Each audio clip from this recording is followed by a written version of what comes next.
Hello friends, welcome back to happy minutes. Idli, dosa, puri, Pongal தினமும் செஞ்சு போர் அடிக்குதா?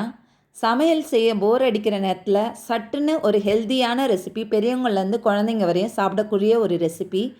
இதுக்கு நான் முதல்ல ராகி சேமியா 200 கிராம் எடுத்திருக்கேன். 2 கப் அளவு ராகி சேமியா, கடையில் கிடைக்கிற இன்ஸ்டன்ட் சேமியா தான் இது. அதை ஒரு பவுலில் எடுத்துக்கோங்க. இதில் தேங்காய் பால் ஊற்றி ஒரு நிமிஷம் இதை ஊற விட்டுட்டு அந்த பாலை வடித்து எடுத்துருங்க.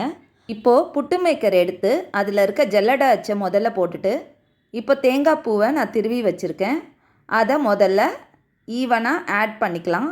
உள்ளே நல்லா ஈவனாக ஸ்ப்ரெட் பண்ணிவிட்டு எல்லா இடத்துலையும் இருக்க மாதிரி தேங்காய் பூ சேர்த்த பிறகு 2 கையளவு சேமியா, நம்ம இப்போ ஊற வச்சு வடித்து எடுத்த அந்த சேமியாவை ஒரு 2 கையளவு சேர்த்துக்கோங்க. அடுத்ததாக தேங்காய் பூ ஒரு லேயர் சேர்த்துக்கோங்க.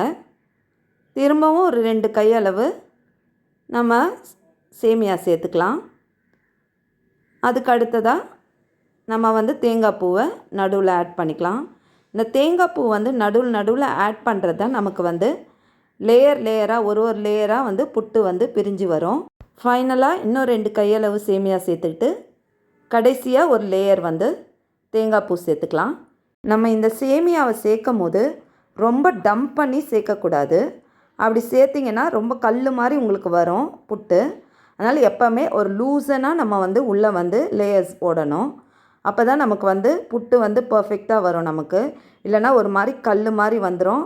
இந்த டிஷ்ஷில் நம்ம ராகி சேமியாவை தேங்காய் பாலில் ஊற வைக்கிறதுனால அதோடைய டேஸ்ட் டிஃப்ரெண்ட்டாக இருக்கும், ரொம்ப எக்ஸ்ட்ராடினரியாக இருக்கும். இப்போ நான் ரெடி பண்ணி வச்ச புட்டு மேக்கரை நம்ம குக்கரோட விசில் பிளேஸில் வச்சு 10 நிமிஷம் ஆவியில் வேக விட போகிறேன். 10 நிமிஷம் ஆயிடுச்சு. வாங்க புட்டு எப்படி இருக்குன்னு பார்ப்போம். பாருங்கள், புட்டு பர்ஃபெக்டாக குக் ஆகிருக்கு. எவ்வளோ அழகாக வருது பாருங்களேன்.